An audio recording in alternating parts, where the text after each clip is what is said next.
My twin interests in the paranormal and recording, I was delighted to discover the work of Dr. Konstantin Raudive.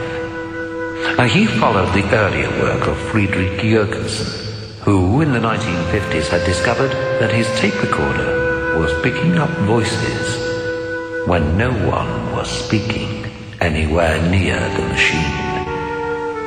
Raudive refined Jürgensen's technique by experimenting with different methods of recording. The one that he finally settled on was to connect a primitive crystal set with an aerial much too short to be of any practical use for picking up radio broadcasts into the microphone socket of a tape recorder. And he discovered that it was very easy indeed to obtain perfectly clear speech on the tapes, often from friends of his who had died, but whose voices he knew well. Raudive wrote a book called Breakthrough about the results of his work. In Britain, the book was to be published by Collins Smythe Limited. Before the company finally agreed to publish it, they wanted to carry out a test to see if Raudive's claims had any validity. And consequently, in 1971, the company set up 2 experiments, both of which were to be carefully controlled and monitored. And so it was.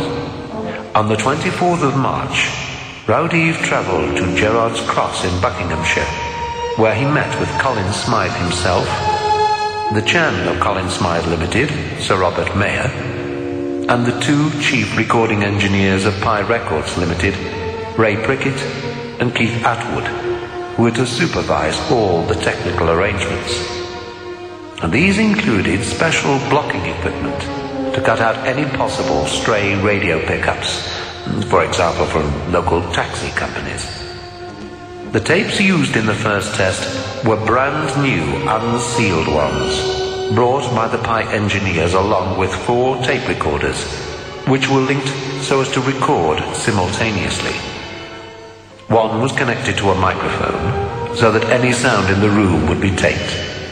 And through the microphone adapter was connected a sophisticated diode apparatus with an indicator to show any recording level passing into the tape machine, though the engineers assured the publisher's representatives that it was impossible for any recordings to pass through the diode.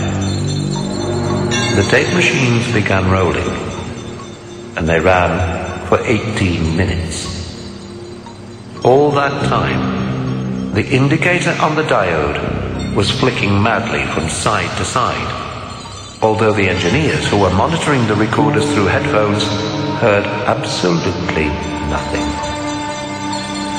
When the tape was played back, the listeners heard over 200 voices. Of these, over 25 were so clear that the words were distinguishable to all who heard them.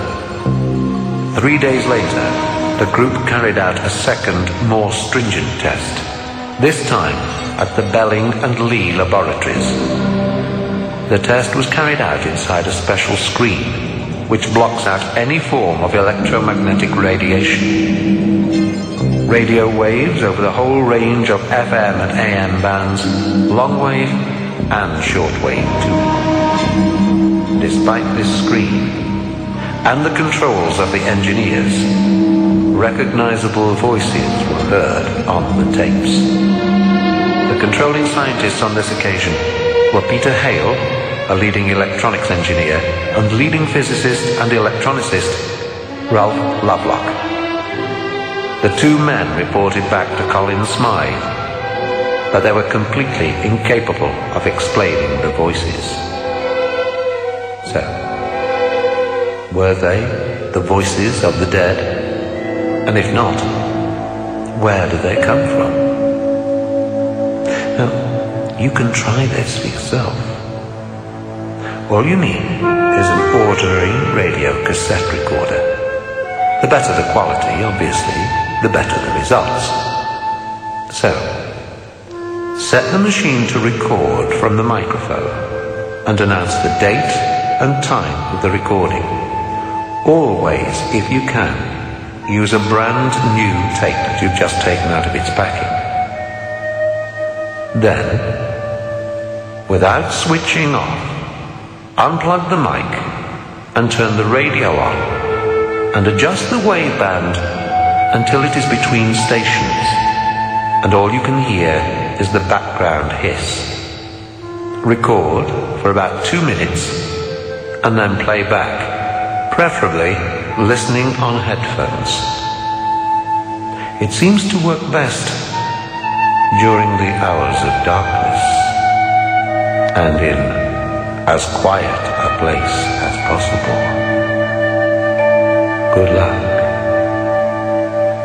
Happy listening, and do please send me any genuine recordings of the dead that you might accumulate.